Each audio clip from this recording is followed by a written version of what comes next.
पहुंच जाता हूं।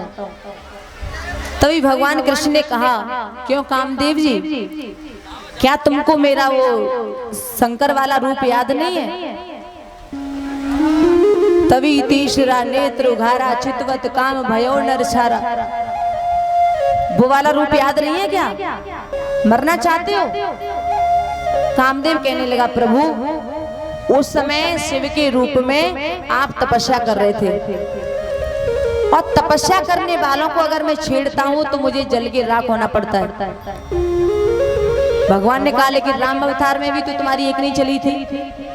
कामदेव ने कहा कि राम अवतार में आपने एक पत्नी का व्रत धारण किया था, और जो लोग एक पत्नी का व्रत धारण करते हैं उनके ऊपर मेरा असर नहीं होता है, वो ब्रह्मचारी के समान ही होते हैं। तो देखो, राम के सामने कोई भी स्त्री आई तो उन्हें बहन माना या मां माना, लेकिन यहाँ पर तो विश्व से सुंदर आप हैं, त्रिभुवन से सुंदर आप और विश्व से सुंदर ये गोपियां। इनके संग रास जब तुम करोगे तो यहाँ तो मेरे पांचों बार चलेंगे। भगवान कहने लगे, वो तो सब ठीक है, लेकिन तुम ये बताओ युद्ध कौन सा करोगे? किले वाला युद्ध करोगे या मैदान वाला युद्ध करोगे? कामदेव कहने लगा, किले वाला युद्ध कौन सा होता है? तो देखो भैया, किले वाला युद्ध होता है अपनी पत्नी के साथ रह करके और काम पर विजय प्राप्त करना,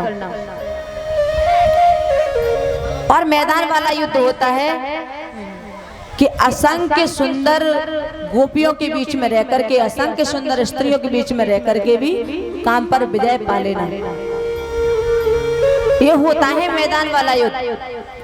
तभी कामदेव कहता है कि महाराज, किले वाला युद्ध तो रोज ही करता हूं, अब मैदान वाला युद्ध करूंगा। हेलो, अब तो पांचों बाण मेरे हाथ में है, पांचों बाणों को लेकर के आया हूं। परम सुंदरी गोपियों के साथ में आप रासलीला प्रारंभ कीजिए। श्री सुखदेव समझाने लगे, हे राजन, अब भगवान कृष्ण लीला प्रारंभ करते हैं, और जब परमात्मा नृत्य करता है तो तीनों लोग झूमने लगते हैं। बड़ा सुंदर रास रचाया जा रहा है उस वृंदावन में। हेलो, ये भैया, जो भैया ये मीठा शरबत बांट रहे हैं, तो कृपया शांति व्यवस्था बनाए रखें। और मैयाओ, माता बहनों, आपसे मैं बड़ी पर्सनल रिक्वेस्ट कर रहा हूँ कि आप बड़ी शांति व्यवस्था के साथ में कथा सुने, क्योंकि मैयाओ आपकी महिमा से ये भीड़ भाड़ इतनी दिखाई दे रही है। और मैयाओ, आपसे हम बड़ी उम्मीद रखते हैं कि आप बड़ी शांति व्यवस्था के साथ में ये जो जलपान कराया जा रहा है उसको बड़ी शांति व्यवस्था से करें, और कोई भी शोरगुल न करें, ताकि व्यास जी को दिक्कत हो और आपको भी कथा सुनने में दिक्कत हो। राधे राधे, श्री राधे। एक बार प्रेम से बोलना पड़ेगा, राधे। खाना नहीं खा के आए हो आज? एक बार प्रेम से बोलना पड़ेगा, राधे। इधर भैया, हमारे गोविंद रासलीला प्रारंभ करते हैं। बड़ा सुंदर रास चल रहा है कि ऐसो रास रचो वृंदावन, है रही पायल की झनकार। ऐसो रास रचो वृंदावन, है रही पायल की झनकार। पायल की झनकार, है रही पायल की झनकार। पायल की झनकार, वो है रही पायल की झनकार। ऐसो रास रचो वृंदावन, है रही पायल की झनकार। ओ ऐसो रास रचो वृंदावन, बज रही पायल की झनकार। और भाई से तारे के साथ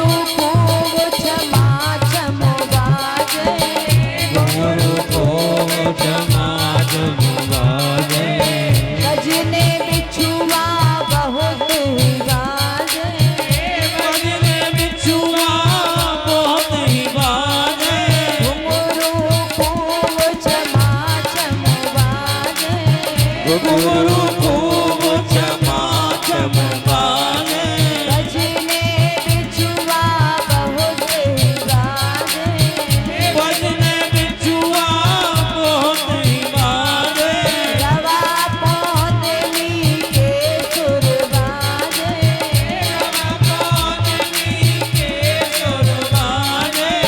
अंग अंग में गहना बाजे चुड़ियन की झनकार ऐसो रास रचो वृंदावन में रही पायल की झनकार रस रचो वृंदावन और भाव से तारे के साथ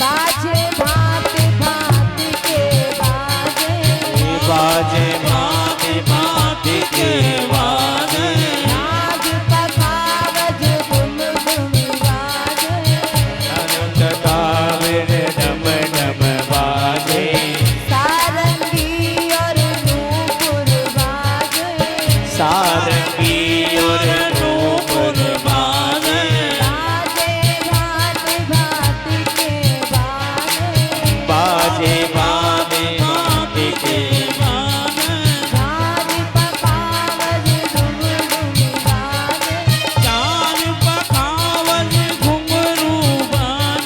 सारंगी और नूपुर बाजे सारंगी और नूपुर बाजे बंसी बाजे मधुर मधुर बाजे बीड़ा के तार ऐसो रास रचो वृंदावन बज रही पायल की झनकार ऐसो रास रचो वृंदावन है रही पायल की झनकार ओ ऐसो रास रचो वृंदावन बज रही पायल की और झनकार भाव से गाएं सभी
प्यार चले शीतल सुख सैया श्यामा पट का लहंगा भरिया सनन सनन सन्नाए ऐसो रासुर जो वृंदावन बज रही पायल की झनकार ऐसो रासुर जो वृंदावन बज रही पायल की झनकार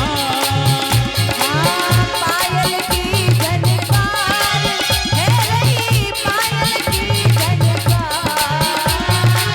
पायल की झनकार है रही पायल की झनकार पायल की झनकार है रही पायल की झनकार ओ पायल की झनकार है रही पायल की झनकार ऐसो रासुर जो वृंदावन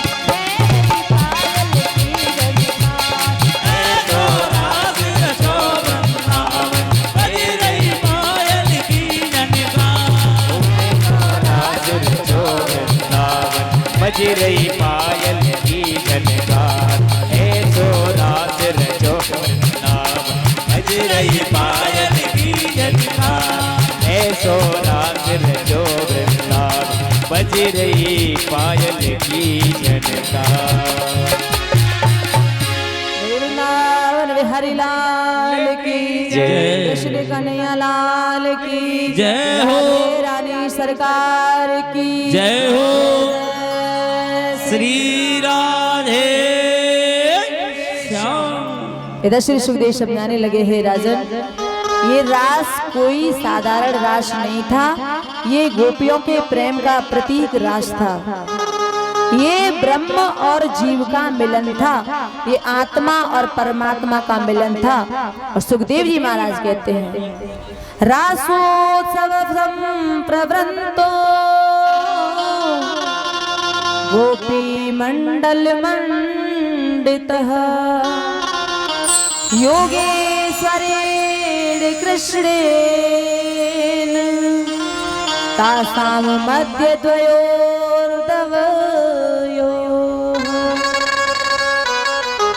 ऐसा विचित्र रास, जितनी गोपियां उतने कृष्ण है। नाचते नाचते कोई गोपी थक जाती है, कन्हैया उसे पंखा करने लगते हैं। एक गोपी थक गई तो कन्हैया उसके पैरों को दबाने लगे। बैठ्यो पलोटत राधिका पायन, और ये गोपी और कोई नहीं है, श्री राधा रानी। राधा रानी के चरण दबाते हैं हमारे ठाकुर जी। और कोई गोपी थक जाती है तो श्याम के कंधे पर सर रख करके विश्रांति का अनुभव करती है। इस प्रकार से नृत्य कर रहे हैं जैसे अनंत तारागणों के बीच में चंद्रमा विहार कर रहा हो। ऐसी सुंदर स्थिति बन गई भगवान की।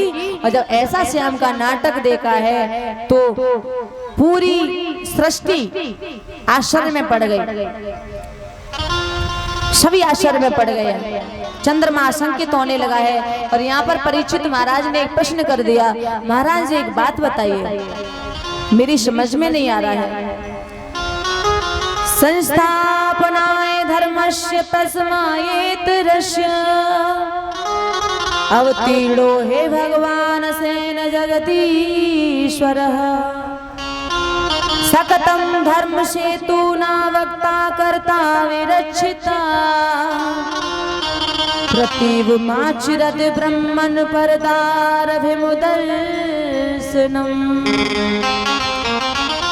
देखो भक्तों, बहुत ध्यान दें। परीक्षित यहाँ पर कहते हैं कि महाराज श्री कृष्ण का अवतार हुआ था धर्म की स्थापना के लिए। तो धर्म के संस्थापक श्री कृष्ण ने पराई स्त्रियों के साथ में रास किया, पराई स्त्रियों के साथ में गले मैया डाल करके कृष्ण नाचे। ये कहाँ का धर्म है, मेरी समझ में नहीं आ रहा है। और आगे तो कलयुग का समय आने वाला है। सुखदेव जी महाराज कहने लगे राजन, कलयुग तो आ चुका, अब तो घोर कलयुग आने वाला है। और भैया कलयुग के लोगों को तो जरा सी बात चाहिए, फिर देखो कैसे शास्त्रार्थ पे उतर आते हैं। ऐसा क्यों लिखा, ऐसा क्यों कहा? मनुस्मृति में लिखा है कि धर्म का तत्व गुफा में छुपा हुआ होता है, इसलिए बड़े जिस रास्ते से जाएं उसी रास्ते से छोटों को जाना चाहिए। ईश्वर अंश जीव अविनाशी, चेतन मन सहज सुख राशि। हम लोग ईश्वर का अंश हैं, और जो ईश्वर का अंश है तो कलयुग के लोगों को यहाँ पर एक वीक पॉइंट मिल गया, वीक पॉइंट मिल गया। और ऐसे ही जो ईश्वर कोटि के पुरुष होते हैं, यदि धर्म के विपरीत भी कोई कार्य अगर वो करते हैं तो उन्हें कोई दोष नहीं लगता है, क्योंकि वो ईश्वर है। कर्तुम अकर्तुम अन्यथा कर्तुम समर्थ ईश्वर। देखो, ईश्वर वो है जो नहीं करने पर भी सब कुछ करे और करने के बाद भी कुछ ना करे। दूसरी बात, तुमने कहा कि जो ईश्वर ने किया है वो हम भी करेंगे, तो मैं इसका विरोध करता हूँ। सुखदेव जी महाराज कहते हैं, ने तत्समाचारे जातो मनसाप ही अनीश्वरः विनश्यात्याचरण मौढ़्याध्याथा रुद्रो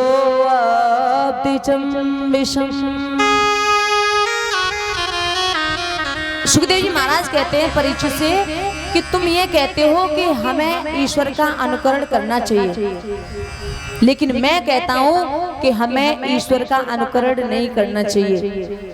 तुम ये बताओ शंकर जी कौन है? परीक्षित ने कहा कि शंकर जी भगवान है, ईश्वर है। सुखदेव जी महाराज ने कहा कि अगर भोले बाबा शंकर भगवान अगर ईश्वर है और आप कहते हो जो ईश्वर करेंगे वो हम भी करेंगे क्योंकि हम ईश्वर का अंश हैं, तो समुद्र में जितना जहर निकला उस पूरे जहर को शंकर जी पी गए।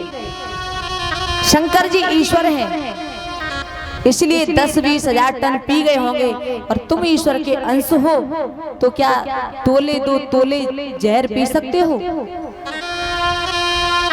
शिव जी ने इतना जहर पी लिया, उन्हें बुखार भी नहीं आया, और हम जहर पिएंगे तो राम नाम सत्य हो जाएगी। इसलिए जो ईश्वर ने किया वो हम नहीं कर सकते। ईश्वराम वचः सत्यम तथैवाचरितं क्वाचित् तेषां यत् स्वचो युक्तम् बुद्धिमास्तत् समाचरेत्। मेरे भैया, ईश्वर के वचन को मानो, ईश्वर के वचन सत्य है। देखो, राम और कृष्ण के चरित्र में इतना ही अंतर है। जो राम ने किया है वो हम कर सकते हैं, और जो कृष्ण ने किया है वो हम नहीं कर सकते। राम के किए हुए को करो, लेकिन कृष्ण के कहे हुए को करो। कृष्ण के किए हुए को हम नहीं कर सकते। क्यों? क्योंकि राम का जो चरित्र है वो विशुद्ध मानव का चरित्र है, और कृष्ण का जो चरित्र है वो विशुद्ध ईश्वरीय चरित्र है। दोनों ही भगवान है, लेकिन एक में उन्होंने मानवता का प्रदर्शन किया है और एक में योगेश्वरता का प्रदर्शन किया है। प्रातः काल उठ के रघुनाथा माता पिता गुरु नावै माता। मेरे श्री राम प्रातः काल उठते थे तो मातृ देवो भव, पितृ देवो भव, आचार्य देवो भव, माँ को प्रणाम करते थे, पिता को प्रणाम करते थे, गुरु को प्रणाम करते थे। तो ये काम हम भी कर सकते हैं, लेकिन 7 दिन के कृष्ण ने पूतना को मार दिया, ये हम नहीं कर सकते। 6 महीना के कृष्ण ने शक्तासुर को मार दिया, ये हम नहीं कर सकते। पूरे ब्रजमंडल में आग लग गई, उस आग को मेरे कृष्ण ने पी लिया, ये हम नहीं कर सकते। मेरे गोपाल ने गोपियों के साथ में रास किया, ये हम नहीं कर सकते। मेरे गोपाल ने लाखों गोपियों के साथ में रास किया, ये हम नहीं कर सकते। श्री सुखदेव जी बताते हैं कि ये जो रास था ये कोई स्त्री पुरुष का मिलन नहीं था, ये जीव और ईश्वर का मिलन था। ये रासलीला 1-2 दिन नहीं 6 महीने तक चली। तो क्या 6 महीने तक ब्रज गोपियां अपने घर से बाहर रह सकती थी? इसी बात से सिद्ध होता है कि ये तो जीव और प्रभु का मिलन था। तुम कहते हो कि हम ईश्वर का अंश है, तो इस पर भी मैं कहना चाहता हूँ कि तुम जानते हो कि अंश का मतलब क्या होता है? अंश का मतलब होता है छोटा। जैसे हम गंगा जी नहाते हैं, हम गंगा स्नान करने के लिए जाते हैं, तो गंगा स्नान करते समय हमारे मुंह से निकलता है हर हर गंगे, हर हर गंगे। ये जानते हुए भी कि भारत में जितने भी महानगर हैं उन सभी की गंदगी गंगा जी में आती है, चाहे वो रुद्रप्रयाग हो, उत्तरकाशी हो, हरिद्वार हो या देवप्रयाग हो, ऋषिकेश हो, इन सभी शहरों का गंदा पानी गंगा में आता है। ये हम जानते हैं, लेकिन फिर भी गंगा में स्नान करते हैं और बोलते हैं हर हर गंगे। ऐसा क्यों? तो ऐसा इसलिए कि हम जानते हैं कि भारत के जितने भी महानगर हैं उन सब की गंदगी भी अगर गंगा में डाल दी जाए तो भी गंगा अपवित्र नहीं हो सकती, अशुद्ध नहीं हो सकती, क्योंकि गंगा विशाल है, महान है। एक बार एक महात्मा जी गंगा स्नान करने के लिए गए, तो स्नान किया उन्होंने और थोड़ा सा गंगा जल लेकर के आई सालग्राम जी का अभिषेक करने के लिए। उन महात्मा जी ने अपने आश्रम पे आकर के वो जिस कटोरी में, जिस पात्र में वो गंगा जल लाए, वो पात्र नीचे रख दिया और खुद ताला खोलने लगे, दरवाजा खोलने लगे। जब वो दरवाजा खोलने लगे तब तक एक सूअर आया और सूअर ने उस पात्र में मुंह लगा दिया, मुंह डाल दिया। उस कटोरी में से आधा गंगा जल वो पी गया। साधु ने देखा तो उसका मन खिन्न हो गया। अब तुम ये बताओ कि उस कटोरी में, उस पात्र में जो आधा गंगा जल बचा है, क्या आप उससे सालग्राम जी को स्नान करा सकते हो? परीक्षित ने कहा कि नहीं करा सकते। क्यों? क्योंकि उसमें सूअर का मुंह लग गया है। लेकिन गंगा में तो पूरा सूअर ही डूब जाता है, उस पर कोई असर नहीं पड़ता। और इस कटोरी से मुंह लग गया तो क्या फर्क पड़ा? तो देखो भैया, जो बहती हुई गंगा है वो विशाल है, कटोरी का जो गंगा जल है वो एक छोटा सा अंश है। तो जो ताकत उस गंगा में है वो ताकत उसके अंश में नहीं है, और इसीलिए उस कटोरी वाले गंगा जल से हम सालग्राम जी का स्नान नहीं करा सकते। वो कटोरी का गंगा जल उस गंगा की बराबरी नहीं कर सकता। इसी तरह से हम ईश्वर के अंश हैं, ईश्वर नहीं है, ईश्वर के अंश है। तो ईश्वर के अंश होने के नाते जो काम ईश्वर करता है वो हम नहीं कर सकते। इसलिए ईश्वर के चरित्र को प्रणाम करो, ईश्वर के चरित्र को वंदन करो। दूसरी बात, तुम कह रहे हो कि ये तो कामी पुरुषों की लीला लग रही है, तो ध्यान देना, ऐसी बात बिल्कुल नहीं है। कृष्ण ने गोपियों के साथ जो रास किया ये काम लीला नहीं है। काम विजय प्रज्ञापनार्थम सेयम रास लीला। काम को जीतने के लिए मेरे प्रभु ने रास लीला की। कोई कहता है भैया हम हलवा नहीं खाते हैं, हलवा नहीं खाते हैं। अरे खाओगे तो तब जब तुम्हें मिलेगा, जब तुम्हें मिलेगा ही नहीं तो कैसे खा लोगे? नहीं खाना तो वो है कि सामने आ जाए और फिर भी मना कर दो, भैया मैं खाता ही नहीं। ऐसे ही कुछ लोग कहते हैं भैया हम तो ब्रह्मचारी हैं, हम तो ब्रह्मचारी हैं। जब दरवाजे पे कोई शादी वाला आया नहीं, किसी लड़की वाले ने आपकी शक्ल देखी नहीं, कोई सगाई वाला द्वार पे नहीं आया, तो ब्रह्मचारी तो अपने आप हो गए।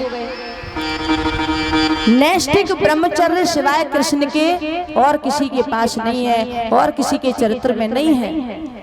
भगवान कन्हैया ने कामदेव से कहा कि कॉपीन पहन करके जंगल में समाधि लगा करके तो सभी काम को जीतते हैं, लेकिन मैं सुंदर नारियों के बीच में, सुंदर नारियों के गले में हाथ डाल करके, विहार करके, नृत्य करके और तुम पर विजय प्राप्त करके दिखाऊंगा।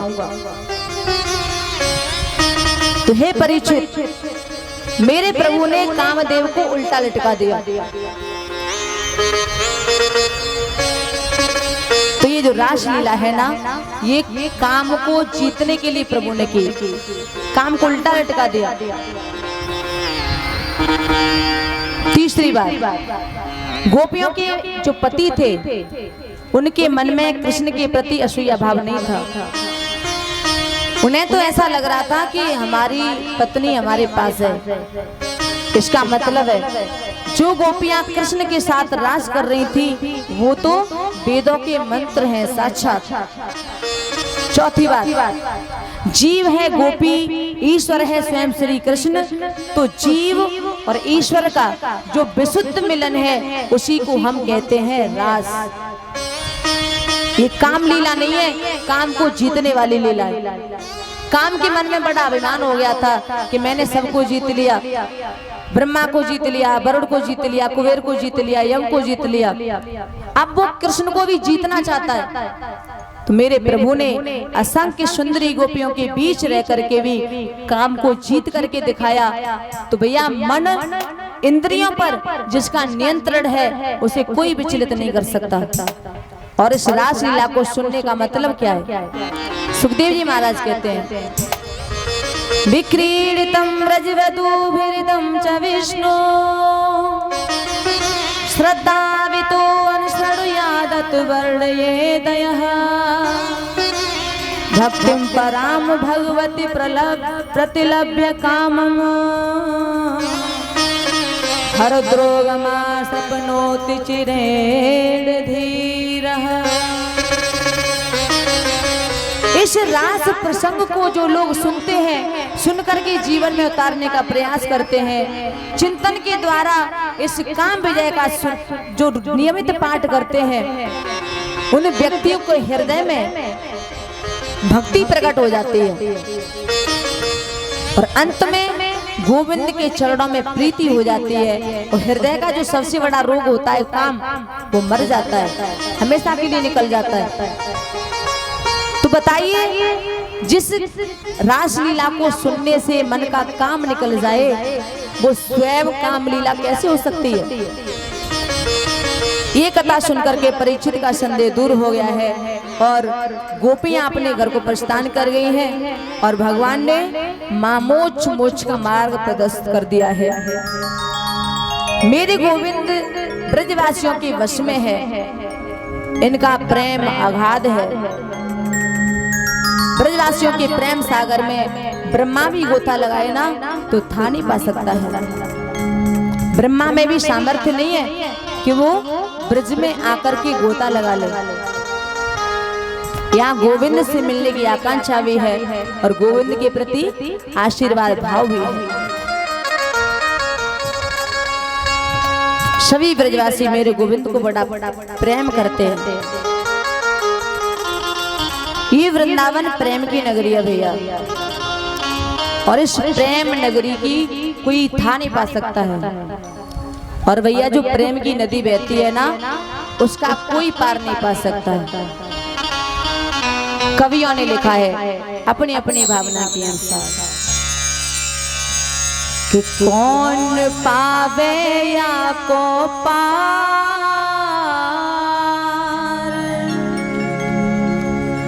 कौन पावे या को पार,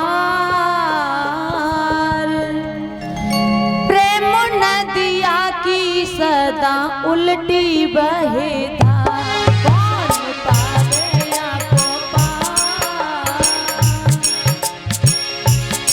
प्रेम नदिया की सदा उल्टी बहे धार, कौन पावे या को पार, कौन पावे या को पार, प्रेम नदिया की सदा उल्टी बहे धार।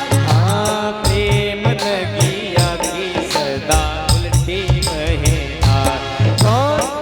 पावे जाको पार। प्रेम नदिया की सदा उल्टी बहेरा।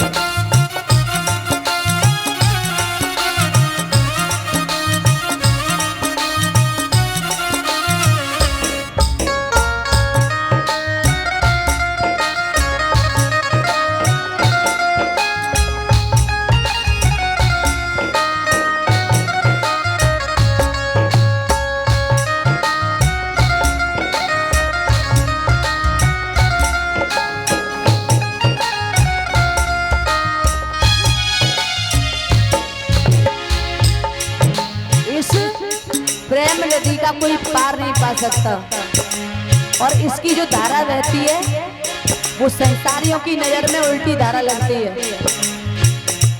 उल्टी धारा बहती है। हमारे हिसाब से नहीं बहती, वो हमारे ठाकुर जी के हिसाब से बहती है।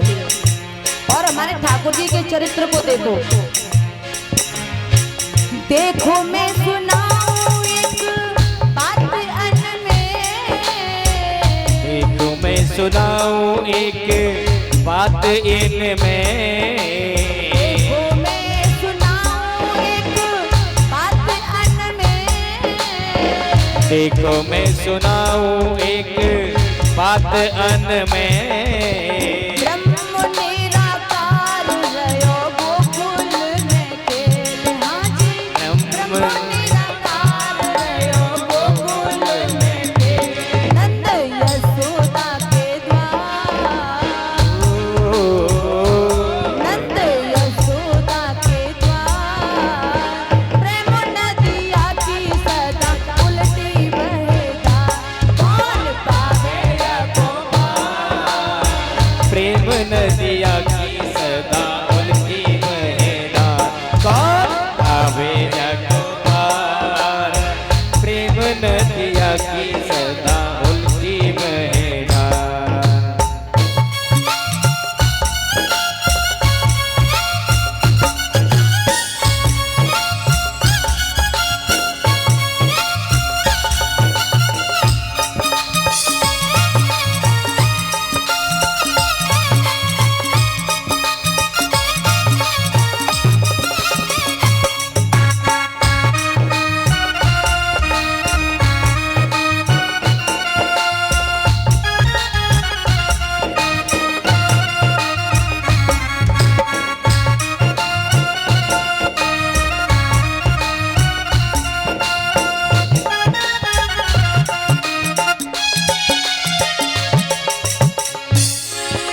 जिसे निराकार निर्गुण ब्रह्म कहते हैं और वो वृंदावन की गलियों में घूमता फिरता है, खेलता है, यशोदा मैया के दरवाजे पर बड़ी प्यारी प्यारी लीलाएं करता है।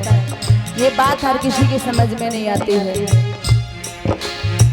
जननी की गति गई पूतना में, जननी की गति गई उधेर को में। पूतना विष पिलाने आई और उसे मातृगति प्रदान कर दी। जननी की गति गई पूतना में, जननी की गति गई पूतना को में। विष देने आई ताकू मुक्ति ठेलम ठेल। हाँ जी, विष देने आई ताकू मुक्ति ठेलम ठेल। बोले स्वर्ग के किवाड़, हो। बोले स्वर्ग के किवाड़। प्रेम नदिया की सदा उल्टी बहेगा, कौन पावे या को पार।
मात प्रगति प्रदान कर दी, अपने धाम का द्वार खोल दिया।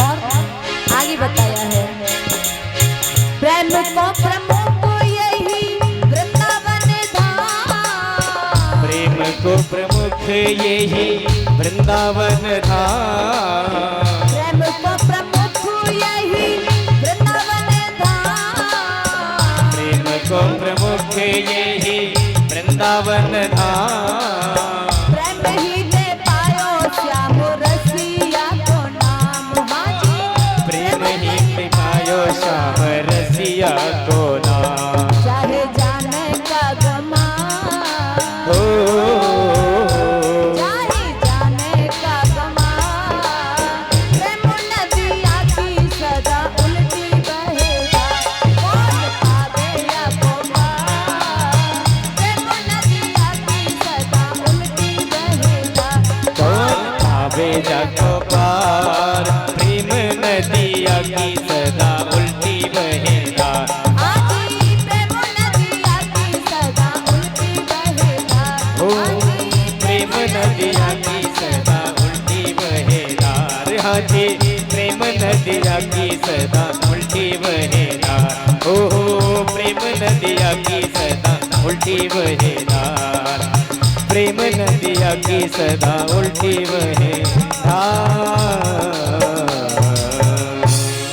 तो ये वृंदावन है ना, ये प्रेम का नगर है, प्रेम की नगरी है। वहाँ पे लोग जाते हैं, नाचते हैं, गाते हैं, भाव विभोर हो जाते हैं। ये बातें हर किसी की समझ में नहीं आ सकती है। वृंदावन में एक बात है, यहाँ गोविंद से मिलने की आकांक्षा भी है और गोविंद के प्रति आशीर्वाद भाव भी है। सभी ब्रजवासी आशीर्वाद भी देते हैं, मारो लाला खुश रहे, आनंदित रहे। ये ब्रजवासियों के मन का प्रेम है और इसीलिए वो आशीर्वाद देते हैं। आज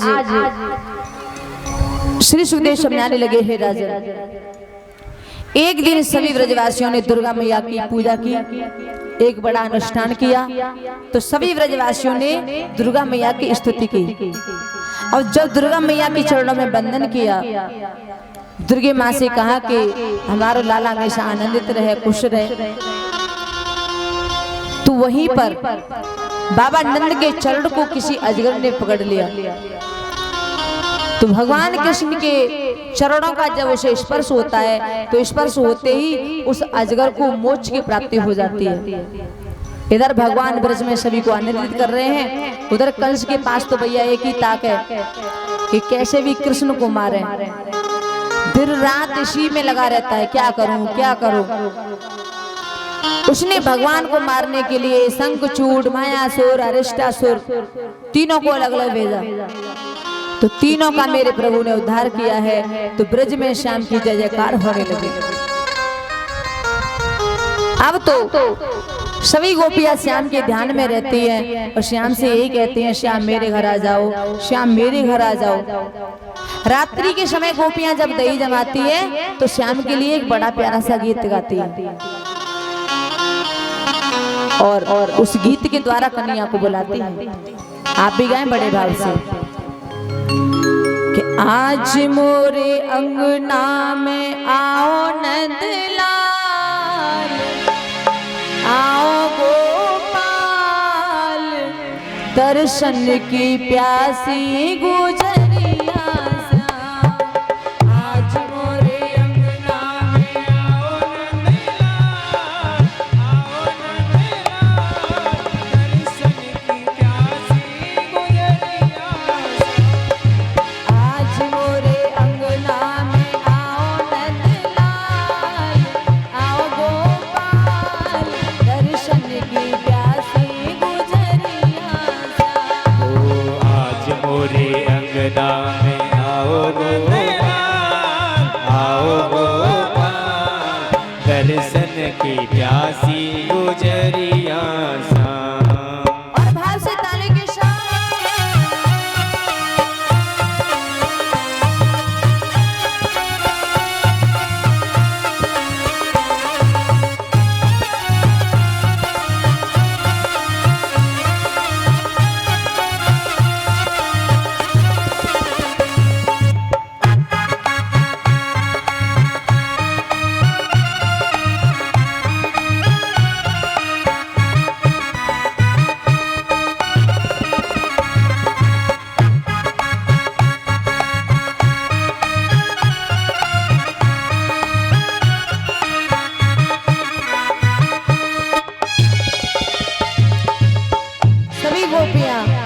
के समय कृष्ण को बुलाती है, कहती है प्रभु कल मेरे घर आना या आज मेरे घर आना, मैं तुम्हारे लिए दही जमा रही हूँ, स्वयं मेरे घर आके भोग लगाना। और कोरी कोरी मटकी में धोरी धोरी गईयन को, कोरी कोरी मटकी में धोरी गई को, कोरी कोरी मटकी में धोरी धोरी गईयन को, कोरी कोरी मटकी में धोरी धोरी गईयन को। ताजो ताजो ताजो ताजो ताजो ताजो दहिया जमाओ गोपाल, आओ नंदलाल दर्शन की प्यासी गुजरिया श्याम। आज मोरे अंगना में आओ गोपाल, आओ नंदलाल दर्शन की प्यासी गुजरिया श्याम। और भाव से ताले के साथ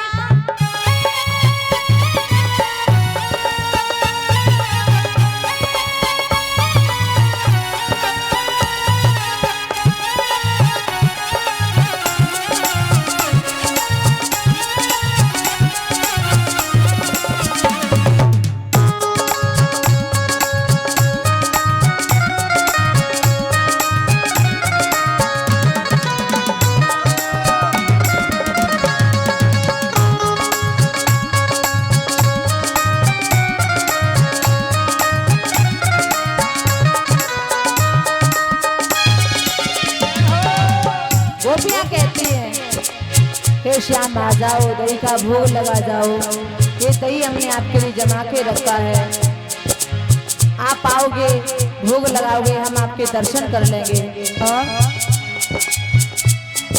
छोटे छोटे ग्वालों के संग में यो सामरिया, छोटे छोटे ग्वालन के संग में हो सावरिया, छोटे छोटे ग्वालों के संग में यो सामरिया, छोटे छोटे ग्वालन के संग में हो सावरिया। चोरी चोरा चोरी चोरा चोरी चोरा माखन चोरैया गोपाल, भैया गोपाल दर्शन की प्यासे गुजरिया श्याम।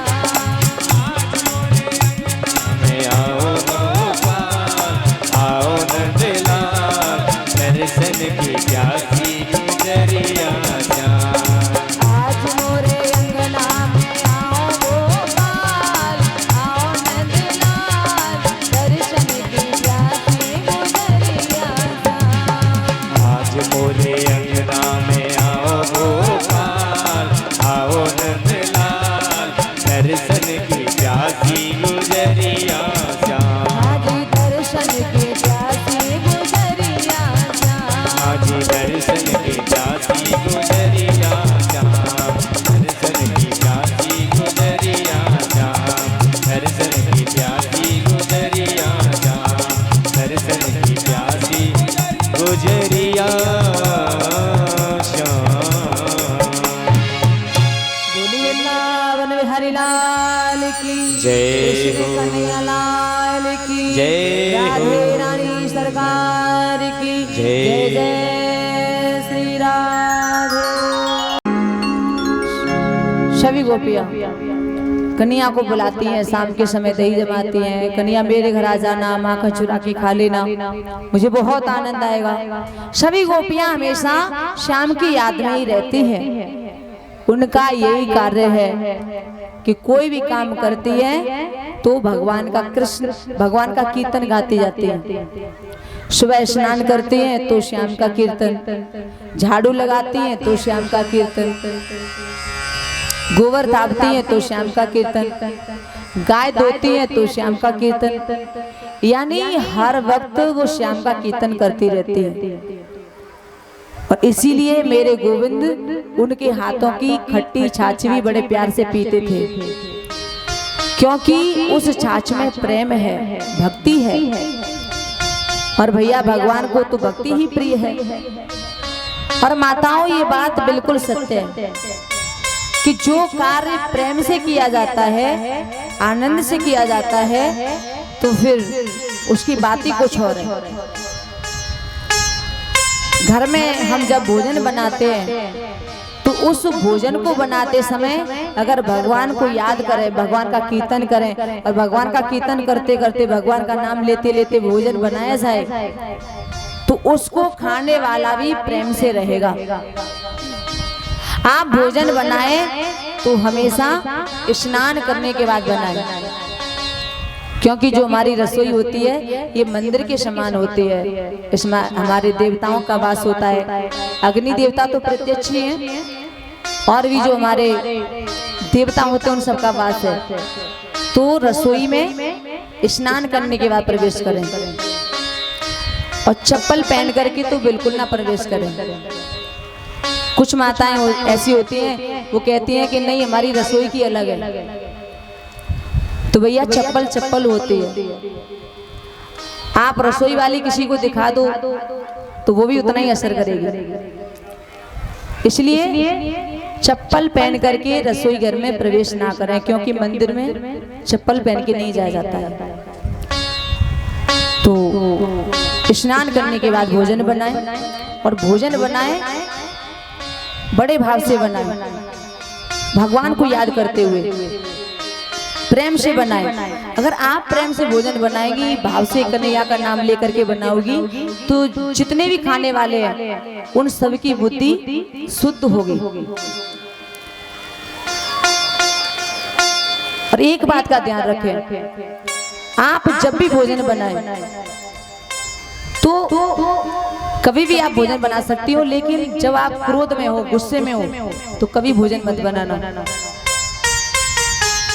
क्योंकि गुस्से में अगर भोजन बनाओगी तो उसका असर अन्न पर भी होगा और उसको खाने वालों पर भी होगा। इसलिए जब भी भोजन बनाएं तो स्नान करने के बाद बनाएं, प्रेम से भोजन बनाएं और जब भोजन बन जाए तो सबसे पहले भोग लगाएं ठाकुर जी का। और जब आप भोग लगाओगी तो वो भोजन प्रसाद बन जाएगा और वो प्रसाद जब बच्चे खाएंगे तो उनकी बुद्धि शुद्ध हो जाएगी, विमल हो जाएगी। और बिना नहाए बिना स्नान किए भोजन बनाना, और भोजन बनाते समय कुछ माताओं को गुस्सा आ जाता है तो गालियां देने लगती हैं, और कुछ माताएं तो ऐसी होती हैं कि जब गुस्सा आती है उन्हें क्रोध आता है तो रोने लगती हैं, रोती जाएंगी, खाना बनाती जाएंगी। तो ऐसे अगर आप भोजन बनाओगी तो उसे खाने से बच्चों की बुद्धि उस पर असर पड़ेगा, वो बुद्धिमान नहीं बनेंगे, बुद्धि खराब हो सकती है। इसलिए जब भी भोजन बनाए प्रेम से बनाए, और नहीं तो माताओं का स्वभाव ऐसा होता है, जरा सी किसी ने कुछ कह दिया तो बस आंखों से गंगा जमुना बहने लगती है और सरस्वती बीच में टपक पड़ती है, तो थोड़ा मामला खराब हो जाता है। इसलिए जब भी भोजन बनाए तो स्नान करके बड़े भाव से भोजन बनाए। और भैया कुछ जगह ऐसी होती है जहाँ पे क्रोध नहीं करना चाहिए। आपके बच्चे या आपका पति घर से बाहर जा रहे हो तो उस समय आप उनसे क्रोध में बात ना करें। बाहर से कोई आदमी आया हो, आपके घर का सदस्य बाहर से आया काम करके या कहीं से, तो आते आते उस पर क्रोध मत करो, थोड़ा समय लो, उसके बाद अपनी बात कहो।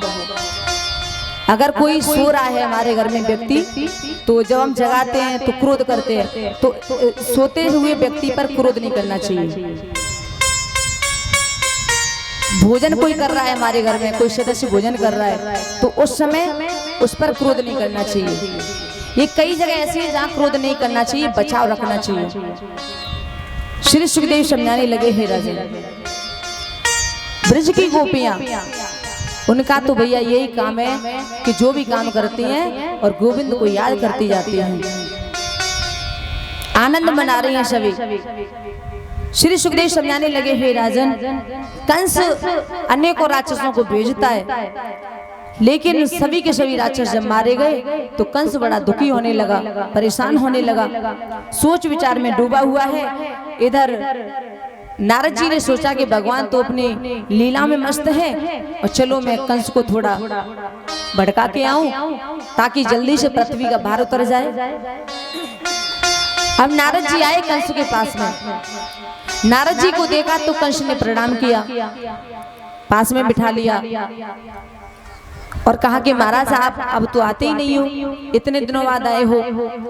नारद जी ने कहा राजन क्या आए, तुम ये बताओ कि उन कृष्ण बलराम को कब मारोगे, अब तो वो 11 वर्ष के हो गए। कंस कहने लगा महाराज क्या करूं, मैंने बड़े बड़े दैत्यों को भेजा उसे मारने के लिए, लेकिन कोई लौट करके वापस नहीं आया। उस नंद बाबा के कन्हैया ने सबको मार डाला। जब कंस की बात सुनिए तो बाबा नारद कहते हैं कि क्या कहा आपने कि नंद राय के पुत्र ने सभी राक्षसों को मार डाला, क्या अब तक तुम उसे नंद का पुत्र समझ रहे हो? कंस बोला महाराज वो नंद के ही तो पुत्र हैं। नारद जी कहने लगे नहीं राजन, यहाँ तुम भूल कर रहे हो, वो पुत्र नंद के नहीं है, वो वसुदेव के पुत्र हैं। वसुदेव का वही 8वां पुत्र है जो आकाशवाणी हुई थी। उस रात्रि में नंद राय के यहाँ पर एक कन्या ने जन्म लिया था और देवकी के गर्भ से कृष्ण ने जन्म लिया। रात ही रात को वसुदेव जी ने अपने पुत्र को गोकुल में पहुंचा दिया और उनकी कन्या को लेकर के तुम्हारे पास आए। तुमने उसकी आकाशवाणी को नहीं सुना? जब ये सुना तो कंस कहने लगा महाराज आप कैसी बातें कर रहे हो, कितना कड़ा पैरा था, हाथों में हथकड़ी पैरों में बेड़ियां, वो कैसे जा सकते हैं? नारद जी ने कहा यही तो बात है, अगर तुम्हें मेरी बात पे विश्वास नहीं होता तो तुम वसुदेव जी को बुला लो, उनसे पूछ लो। ऐसा कहकर के नारद जी तो वहां से चले गए। अब श्री सुखदेव जी बताने लगे हे राजन, कंस विचारों में डूब गया है। वो सोचता है कि इतने कड़े पैरे से कैसे निकल के जा सकते हैं वसुदेव, और जब वो सोचता है कृष्ण के बारे में कि गोवर्धन उठाना, कालियानाग को भगाना, राक्षसों को मारना, ये सब सोचता है तो उसे लगता है कि हाँ ये बात सही है, वो कृष्ण ही देवकी का 8वां पुत्र है, वही मेरा काल है। ये उसके मन में आने लगा। उसने अपने मित्रों को बुलाया, अपने मंत्रियों को बुलाया और मंत्रियों से मंत्रणा करने लगा। सारी बात बताई कि नारद जी कह के गए हैं कि वो कृष्ण देवकी का 8वां पुत्र है। अब ये कैसे पता लगे कि कृष्ण देवकी का 8वां पुत्र है? तो देखो कंस का मंत्री है चारुड़। चारुड़ कहने लगा महाराज एक बात बताएं, वसुदेव जी तो बताएंगे नहीं, ये हमें पता है, तो आप ऐसा करो कि वसुदेव जी को कड़ी से कड़ी सजा दो, और जब उन्हें कड़ी से कड़ी सजा दोगे तो देवकी को बता देना कि मैं तुम्हारे पति को मारने वाला हूँ, नहीं तो सच बता दो तो पति के प्रेम में आकर के तुम्हारी बहन तुम्हें पता बता देंगी और तुम्हें सही बात पता चल जाएगी। जब ये सुना तो कंस कहने लगा हाँ ये रास्ता ठीक है। वसुदेव ने कंस ने वसुदेव जी को बुलाया और वसुदेव जी को बुला करके कहा क्यों जी सत्यवादी, हमारे साथ इतना बड़ा धोखा, विश्वासघात, चलो अब तुम्हें कड़ी से कड़ी सजा मिलेगी। और वसुदेव जी को पकड़वा करके एक अंधे कुएं में लटकवा दिया है, उल्टा करके लटकवा दिया गया। उसमें सर्प भी थे, काले काले बड़े जहरीले नाग थे, उसी कुएं में लटकवा दिया। और देवकी मैया को बुलाया और देवकी मैया से कहा देवकी देख तेरे पति के प्राण जाने वाले हैं। देवकी हाथ जोड़ करके कहने लगी भैया आप ऐसा क्यों कर रहे हो, आप मुझे मार डालो, मेरे पति को छोड़ दो। कंस कहने लगा अगर तू अपने पति को बचाना चाहती है तो एक काम कर, ये बता कि वो कृष्ण किसका पुत्र है। देवकी मैया ने कहा वो तो नंदराय जी का पुत्र है, यशोदा का पुत्र है। कंस ने कहने लगा ये बात तो मैं भी जानता हूँ कि वो नंदराय जी का पुत्र है, लेकिन असली बात बता कि कृष्ण किसका पुत्र है। अगर तूने नहीं बताया तो मैं तेरे पति को मार डालूंगा। जब ये बात सुनी तो देवकी मैया समझ गई है ये दुष्ट है, कुछ भी कर सकता है। अगर मैंने अपने बच्चे का पता नहीं बताया तो मेरे पति मारे जाएंगे। देवकी मैया ने अपने पति को बचाना उचित समझा और देवकी मैया ने कह दिया कि तुमने ठीक सुना है कि कृष्ण मेरा ही पुत्र है, मैंने ही उसे यहाँ से गोकुल में भेजा था। जब ये सुना तो कंस कहने लगा ये काम तो कर दिया, अब एक काम और कर, अक्रूर को बुला और उसे वृंदावन भेज, कल मैं धनुष यज्ञ कर रहा हूँ, उस धनुष यज्ञ में तू अपने पुत्र को बुला ले और तेरे पुत्र आ जाएंगे यहाँ पर तो मैं उनका वध कर दूंगा और तेरे पति को छोड़ दूंगा। जब ये सुना तो यशोदा मैया ने अक्रूर जी को बुलाया और अक्रूर जी से कहा कि बेटा तुम वृंदावन चले जाओ और जाकर के मेरे कृष्ण को यहाँ पर ले आओ। ये सुना तो अक्रूर जी कहने लगे माँ कैसी बातें कर रही हो आप, कितनी मुश्किल से हमने कृष्ण को बचाया है और तुम कहती हो कि मैं जाकर के कृष्ण को इतनी सरलता के साथ ले आऊं। और तुम्हें पता है कि कंस क्यों बुलवाना चाहता है, कंस उसे मारना चाहता है। जब ये सुना तो देवकी मैया ने कहा कुछ भी हो, लेकिन अब तुम्हें कृष्ण को ला करके देना होगा, क्योंकि अगर कृष्ण नहीं आया तो तुम्हारे भैया को वो पापी मार डालेगा, इसलिए मुझे अपने पति को बचाना है, मेरा पतिव्रत धर्म नष्ट हो जाएगा। अक्रूर जी कहने लगे मैया तुम तो अपना पतिव्रत धर्म देख रही हो, लेकिन यशोदा मैया का क्या? यशोदा मैया ने उस बालक को कितने प्यार से पाला है, गोद में खिलाया है, उंगली पकड़ के चलना सिखाया है। वो बेचारी तो आज तक नहीं जानती कि ये पुत्र किसका है, वो उसे अपना ही पुत्र समझती है। और जब उसे पता चलेगा कि ये पुत्र मेरा नहीं है तो उस बेचारी पर क्या गुजरेगी, क्या तुमने कभी सोचा? ये सुना तो देवकी मैया रोने लगी हैं, कहा मैं जानती हूँ कि यशोदा कृष्ण से बहुत प्यार करती है, लेकिन मेरे पति मारे जाएंगे और इसलिए कृष्ण को लाना पड़ेगा, मैं सब कुछ जानती हूँ। और देवकी मैया आज यहाँ पर कहती है कि सभी जानती हूँ मगर क्या करूँ मैं, सभी जानती हूँ मगर क्या करूँ मैं, तुम ये बता दो, तुम ये बता दो,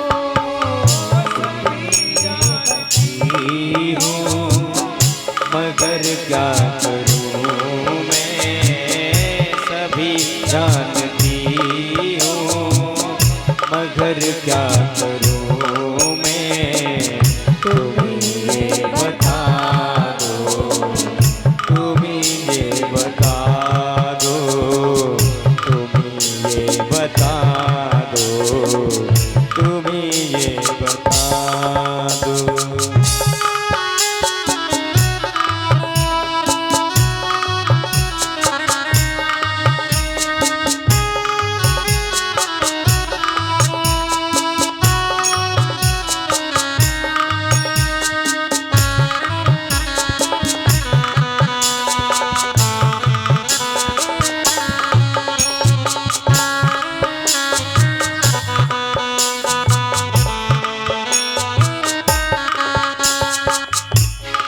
देवकी मैया ने कह तो दिया, लेकिन अंदर ही अंदर वो घुटने लगी है।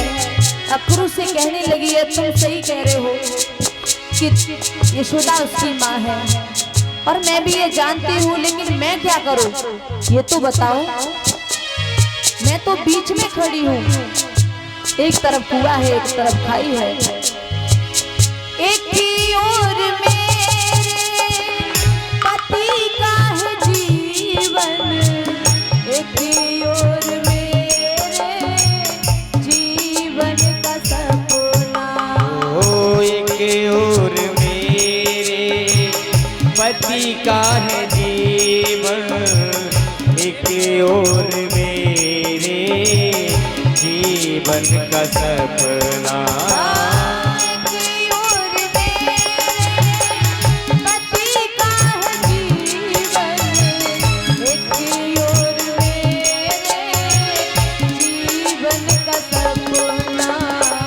किसे मैं बचा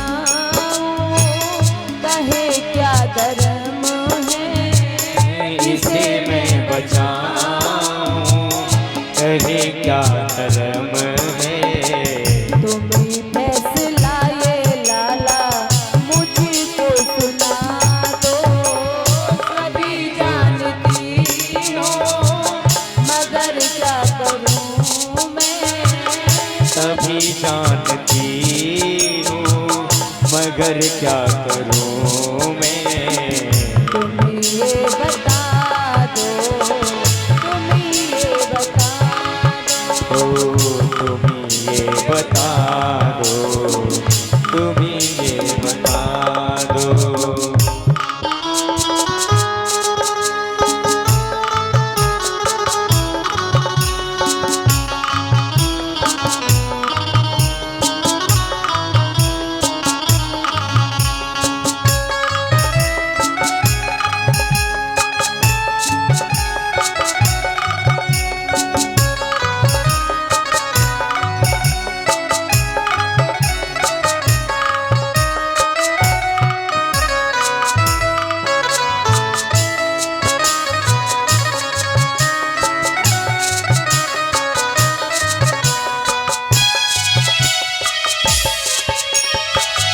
देवकी मैया ने कहा, एक और मेरे पति का जीवन है, एक और मेरे जीवन का सपना है मेरा बेटा।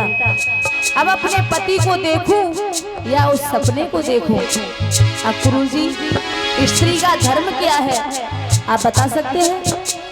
और रही यशोदा की बात, तो उसे जाकर के सारी बात बता देना, वो समझ जाएगी। मेरा तो कहने को केवल कन्हैया, यशोदा बहन का वो प्यारा है बेटा। मेरा तो है केवल एक ही कन्हैया, यशोदा का प्यारा है वो छैया। मेरा तो कहने को केवल कन्हैया, यशोदा बहन का प्यारा है बेटा। मेरी दशा को यशोदा ही जाने, मेरी दशा को यशोदा ही जाने। सारा ये किस्सा लाला उसको सुना दो, सभी जानती हूँ मगर क्या करूँ मैं। सभी जानती हूँ मगर क्या करूँ मैं। तुम ये बता दो, तुम ये बता दो, तुम ये बता दो, तुम ये बता दो, तुम ये बता दो, तुम ये बता दो, तुम ये बता दो, तुम ये बता दो। मैया देवकी ने कहा, अक्रूर कन्हैया कहने के लिए मेरा है, लेकिन वास्तव में तो वो यशोदा का ही लाला है और मैं उसे यशोदा से छीनना नहीं चाहती हूँ। लेकिन एक पतिव्रता नारी का धर्म क्या होता है आप जाकर के यशोदा को बता देना, वो समझ जाएगी, क्योंकि वो भी एक पतिव्रता स्त्री है। समझा देना उसे। अक्रूर जी ने देवकी मैया की बात सुनी तो कहा, ठीक है मैं आपका सेवक हूँ, आप कहती हो तो मैं जा रहा हूँ। अक्रूर जी चले। उसी समय कंस ने अपना वाला रथ दे दिया, कहा मेरे वाला रथ लेकर के जाओ। अक्रूर जी कंस का रथ लेकर के चलने लगे हैं, वृंदावन की ओर जा रहे हैं। रह रह करके उनके दिल में विचार आ रहा है, कितना बड़ा पापी हूँ जो कि मैं कृष्ण को मरवाने के लिए यहाँ पे ला रहा हूँ। मन में विचार करते जा रहे हैं।